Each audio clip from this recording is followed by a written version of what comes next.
सभी श्रोताओं, हम आपसे आशा करते हैं आप सभी स्वस्थ एवं प्रसन्नचित हो गए।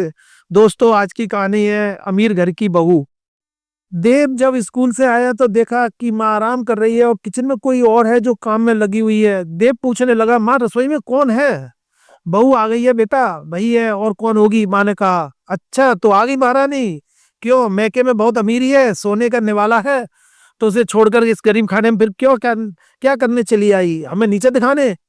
माँ, इसे कह दो कि हम जैसे भी हैं पर इन लोगों से बेहतर है, कोई भी अपमान अब बर्दाश्त नहीं करेंगे। अगर प्यार से रहना नहीं आता तो चली जाए अपने घर। आशा रसोई में सब सुन रही थी, लेकिन सासू माँ भी थी, इसलिए देव से बाद में माफी मांग लूंगी जब दोनों अकेले होंगे। ये सोचकर चुप रही। फिर बाहर आकर बोली, आप मुंह हाथ धो लीजिए, मैं आपके लिए चाय लाती हूँ। अरे, आप क्यों तकलीफ करेंगी महारानी जी, माँ बना देगी, आप आराम करो। देव ताना मारते हुए बोला। माँ अंदर से ही आवाज लगाई, चुप कर, झगड़ा तू ही शुरू करता है, बहू ही सब करेगी, मैं कब तक घर में संभालू? देव हाथ मुंह धोकर अपने कमरे में चला जाता है। आशा गर्म चाय लेकर आती है और आंखों में आंसू लिए कहती है, मुझे माफ नहीं करोगे क्या? देव कहता है, आज सूरज किधर से निकला है? आशा कहती है कि मुझे मेरी गलती का एहसास हो चुका है, मैं जान चुकी हूँ कि शादी के बाद लड़की का मायका कभी अपना नहीं होता। चाहे कितने भी अमीर हो, मुझे माफ कर दो, फिर ऐसा नहीं होगा। और वो देव के पैरों में गिर गई।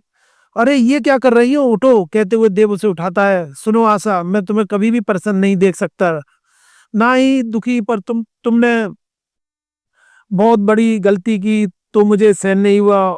बैठो आराम से, कहते हुए उसे उसे बिस्तर पर बैठाता है। देव एक किसान का बेटा है, पढ़ाई में अच्छा होने के कारण लेक्चरर के पद पर उसकी पोस्टिंग हो गई। दिखने में साधारण सा, हाइट भी थोड़ी कम ही है।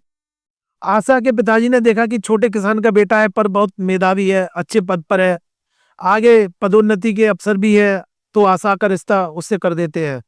जबकि वो इलाके के सबसे अमीर आदमी है, उसकी खेती देव लोगों से ज्यादा 10 गुना है। पर आशा को जब पता चला कि उसके ससुराल की जमीन उसके एक चौथाई भी नहीं है और देव भी उसे पसंद नहीं था, वो अपने पिताजी के आगे कुछ नहीं बोल पाई। शादी तो कर ली पर रोज अपने पति और ससुराल वालों को नीचा दिखाती थी। जब घर में अनाज आता तो कहती, इतना तो हमारे यहाँ जब लास्ट में झाड़न करते हैं ना सफाई के लिए तब निकलता है, जितना आपके यहाँ होता है। सास से कहती कि ऐसी साड़ी तो हमारी नौकरानी भी नहीं पहनती जैसा आप पहनती हो।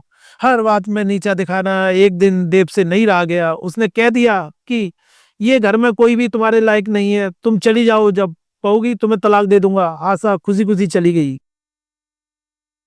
15 दिन बाद ही गांव के लोग बातें करना शुरू कर दिए कि कितने दिनों में जाओगी, क्या बात हो गई? मायके वालों को सबका व्यवहार भी बदल गया। उसने महसूस किया जैसे वो अपने घर नहीं किसी और के घर आ गई हो। एक दिन खुद की माँ ने भी किसी बात को लेकर कह दी कि ये हमारे घर का मामला है, तुम मत बोला करो। तब धीरे धीरे समझ आ गया कि जैसा भी हो, पति का घर ही उसका है, वहीं रहे तब इज्जत है, वरना कुछ भी नहीं। उसने अपने भाई से कहा, मुझे ससुराल छोड़कर आओ, तो भाई के आया और आशा सब बात देव को बताई और भविष्य में कभी भी किसी का अपमान ना करने की कसम खाई। तभी देव ने भी उसे प्यार से सीने से लगा लिया। और दोस्तों, हमारी कहानी कैसी लगी कृपया कमेंट बॉक्स में जरूर लिखिए। जय श्री राम।